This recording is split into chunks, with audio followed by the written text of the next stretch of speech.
Thank you, Vivian. You know, she's so beautiful. Good evening. It's an extraordinary privilege to speak to you tonight.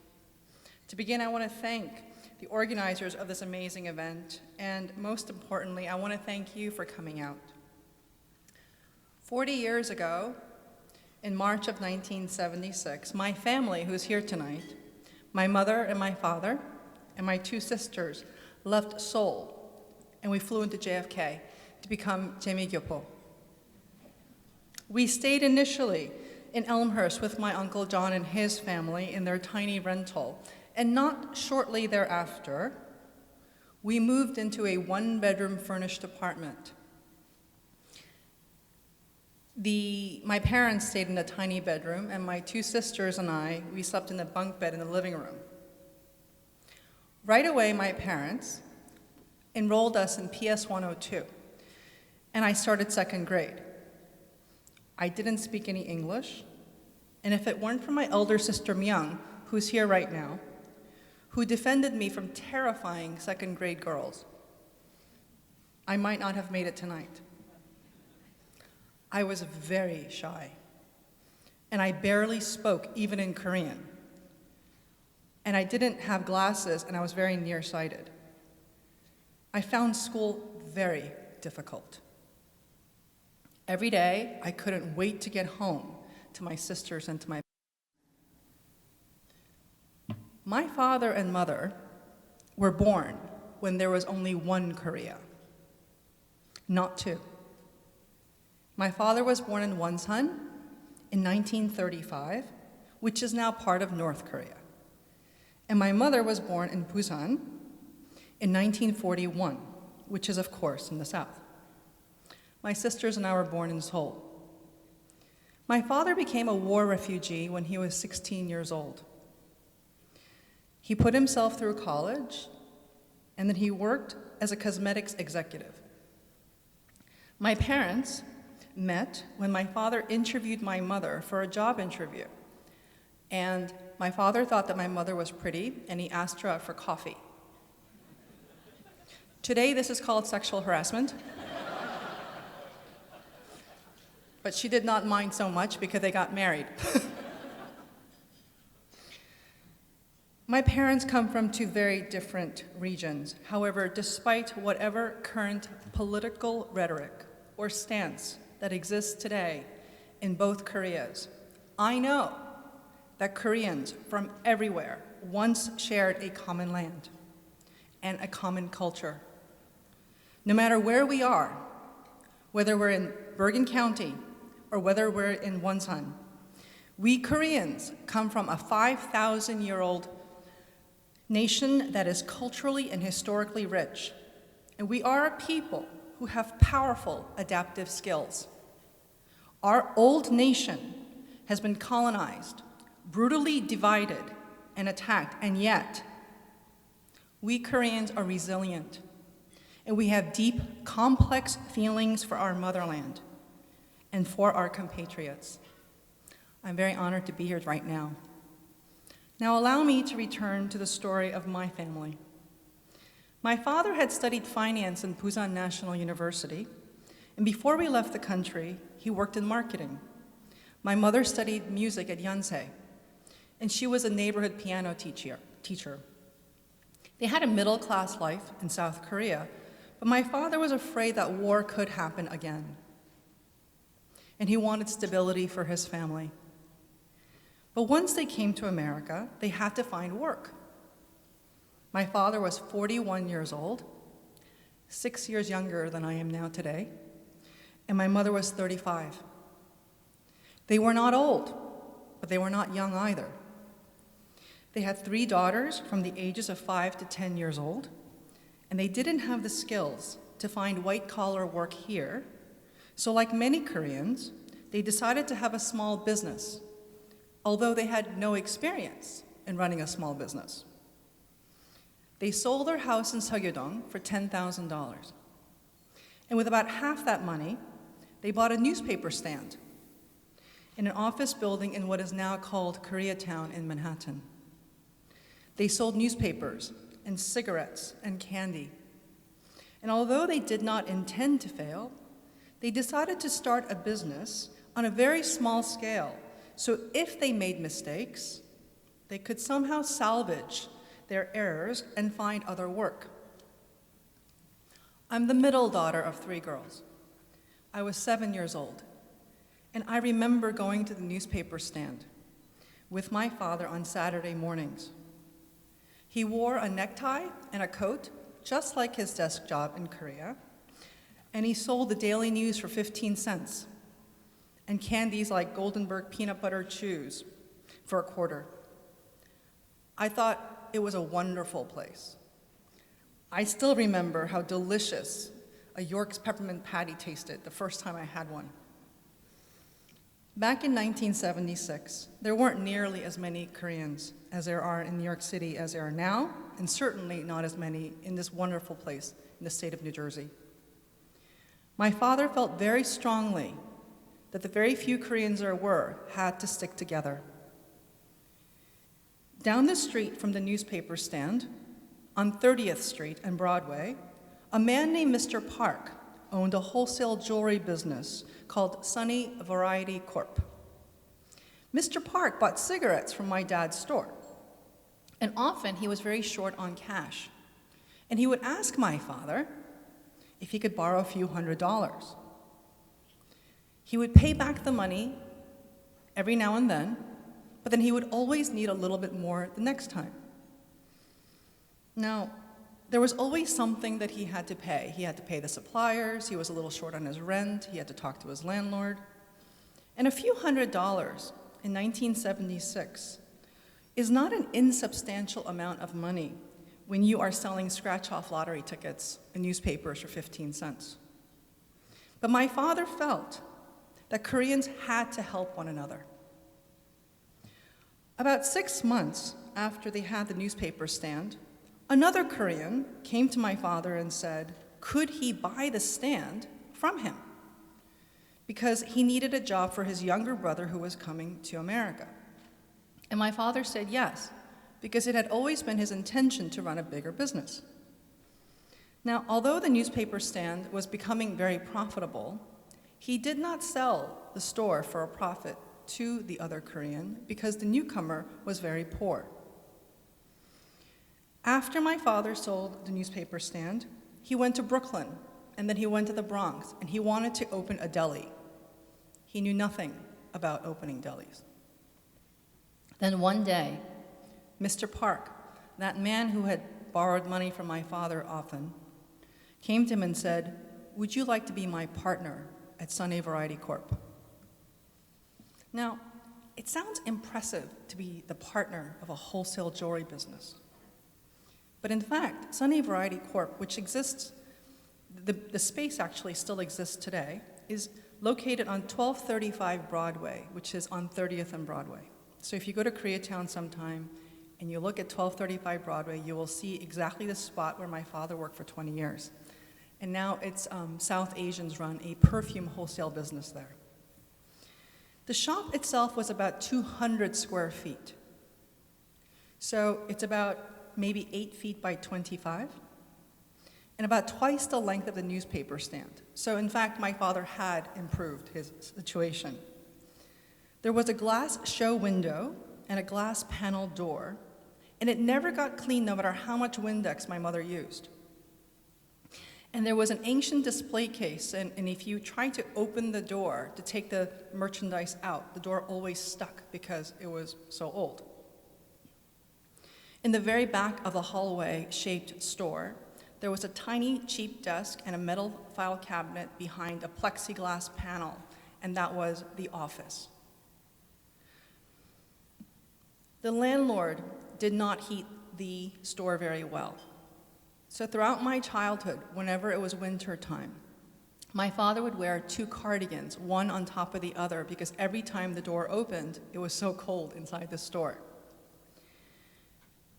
Now, during the war, my father had taught himself English from reading dictionaries and by talking to the GIs and running errands for them. But my mother, the daughter of a minister, didn't speak much English. So when she came to the United States, she decided that she would go to NYU and learn English. About 6 months after my father decided to become a partner of Sunny Variety Corp., my father asked my mother to stop by the store. When my mother got there, my father said, "I'm going to go step out for lunch. Can you stay here and don't move? I want you to watch absolutely everything while I step out of the store to have lunch." My mother thought that was really weird. Why would he go and have lunch without her? But she said, okay, and she sat there for about 30 minutes, watching, not moving, not going to the bathroom, just watching. And soon, Mr. Park opened the cash register and took money out, and he put it into his pocket. When my father returned, my mother said, Mr. Park took money out of the cash register and put it into his pocket. My father was very sad, and he said, I knew it. Apparently, for the past few months, he couldn't balance the books, and there was always cash missing. So every time my father went to the bathroom or stepped out to get breakfast, more cash would be missing. And when he asked Mr. Park about it, Mr. Park would say, I don't know what you're talking about. My father had needed a witness for Mr. Park's stealing. Now, what happened next is really strange. My father did not confront Mr. Park and accuse him of a crime against the partnership. Instead, my mother withdrew from NYU, from her studies, and decided to work at the store. She told my father, I'll learn and practice English with the customers. With my mother at the shop and my father at the shop, Mr. Park couldn't do anything. And within a month, Mr. Park, who had never had much interest in running a business, because he was very interested in women and alcohol, asked my father if he would like the opportunity to buy him out of the partnership. Mr. Park wanted $15,000, which of course my parents didn't have. So Uncle John got a loan from his company and loaned it to my parents. With him gone and paid off, my parents actually started to realize that this business could turn a profit. And that was our first year in America. Now I want to tell you why any of this matters at all. Every night, I heard new stories from my parents at the dinner table. Because my mother was working at the store 6 days a week, my 10-year-old sister Myung made rice and some sort of entree like fried spam, that other Korean national dish. And my family ate together. What I recall about my childhood dinners is not the food. But what I remember chiefly are the vivid stories. For me, my life at school, as I mentioned before, was not easy. I didn't understand what the other kids were talking about. I was very awkward. I was far too tall for my own good. I had been an early reader in Korea, but I didn't know how to read in English. We didn't have any books at home. I didn't know about the public library then. And we didn't have a television that first year. We had no toys or games. That sounds rather grim, but it wasn't in any way at all. Because at the dinner table, my father and mother told us about their day. They talked to each other and to us. I would hear about Justin, the landlord, who was going to raise the rent again. Or that Uncle John needed a new car. Or that Cousin Grace got into Stuyvesant. Or that my parents had shared a buttered bagel for breakfast that morning to save money. They told us about their uncles and aunts and my cousins back in Korea who wrote them letters on blue aerograms. Back then, much like now, there were few, if any, Asians on TV. Nobody liked Vivian. There were no movies with Asians in them or Koreans, and their stories were not in newspapers, magazines, or in any of the books that I read at school. There was one other Korean girl at the school, and because I don't know why. She didn't want to be my friend. But she was really helpful because she taught me the word for 화장실. She said, just say bathroom, bathroom. So if it wasn't for her, I would probably be suffering some more. I was very lost and lonely. However, because of my mother's and father's stories of their lives, my mind was populated with all kinds of Koreans who had adventures. I knew that Koreans could leave their birthplace, survive wars, start again in the middle of their lives, build businesses, steal from each other, forgive one another, and work hard again after many betrayals. Koreans could reinvent.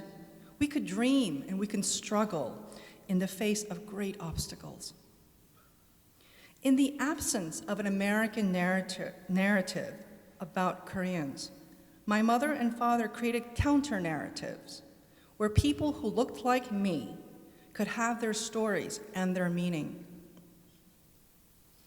As you may know, Koreans began to arrive in America in the early 1900s through Hawaii, which means that we've been in this country for over 100 years. However, with the brief exception of the terrible war, Koreans are still sorely absent in the American mainstream media, culture, and history books. Is this important? I think so.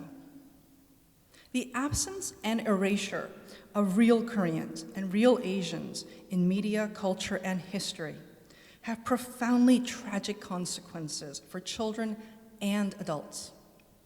Everyone needs to understand her place in the world through stories. Stories give our lives significance. Stories allow us to have compassion for others and ourselves. And stories allow us to imagine different kinds of endings. In the past 10 years since the publication of my first novel, I have visited dozens of universities in this country and overseas to speak with college students. I have met Korean foreign students, Korean Americans, Korean Japanese, Korean Chinese, Korean Brazilians, and Korean adoptees of many races. And although I have met many of them who are exceptional and spectacular and amazing and whole, I have also witnessed a great deal of depression, anxiety, and isolation. What struck me each time was how often students blamed themselves for their confusion and dislocation, rather than recognizing their rejection and exclusion in the wider political and social context of immigration, racism, nativism, homophobia, sexism, and classism. Our society has denied Koreans their counter-narratives, where they belong, and consequently, many young Koreans have lost their place in the world. Organizations like the Korean Community Center can serve as a light source for all kinds of Koreans. Here, we can meet one another and make connections among all generations. As a child, when my parents told me their stories and their lives, I began to see my place in their story, and learning their stories allowed me to develop my own stories, where I was both a major character and a minor character. KCC functions as a larger home for many kinds of families, where all generations can find a coherent narrative to the false ones offered by the larger society. I believe that communities like ours can replicate loving families of origin, which can foster collective and individual power. As I mentioned, it is not easy for this very shy writer to stand here in this very impressive audience. However, I wanted to come here tonight because I wanted to celebrate the very difficult and important work that KCC does. as we support the elderly and the young, as we encourage those who have little power or influence, as we remember those who the majority has willfully forgotten, we witness our humanity.